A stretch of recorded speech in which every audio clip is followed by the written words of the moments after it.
क्या आप ये भी मानते हैं कि दुख के कारण भी है? हाँ। यदि कारण है तो दुख तो रहेगा, और यदि कारण ही समाप्त हो जाए तो दुख भी लुप्त हो जाएगा। जैसे सूर्य के प्रकाश से अंधेरा।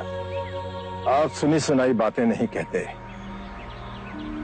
अपने गहन अनुभव के आधार पर कहते हैं। आप धर्म और सिद्धांत की नहीं, देखी हुई बातें कहते हैं। आपने कहा कि मुक्ति का मार्ग है अपने विवेक को जगाना और गूढ़ ध्यान में लिप्त हो जाना, जिससे मनुष्य स्वयं को और इस संसार को भली भांति समझ सकता है। परंतु एक प्रश्न है, ये जो सारी विधियां हैं, रीतियां हैं, पूजा पाठ हैं, क्या ये सब व्यर्थ है?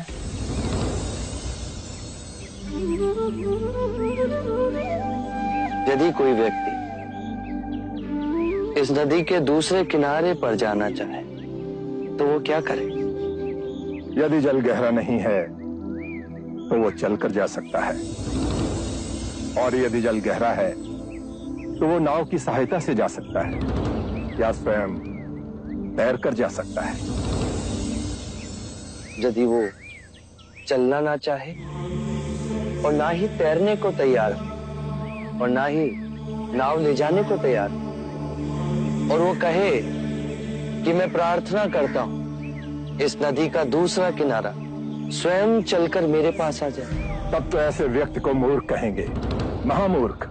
इसी प्रकार यदि व्यक्ति अज्ञान और भ्रांति को अपने विवेक से मिटाएगा नहीं तो परम आनंद और मुक्ति के दूसरे छोर पे कैसे पहुंच पाएगा?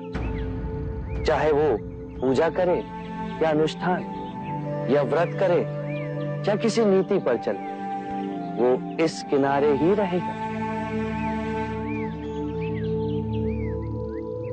हमने सारे शास्त्रों को पढ़ा, उन पर व्याख्या की, परंतु जीवन के इतने जटिल सत्य को इतनी सरलता से किसी ने नहीं समझाया, किसी ने नहीं समझाया। आप इस भटकती मानवता को परम ज्ञान का मार्ग दिखाएंगे। आप करुणा के सागर हो,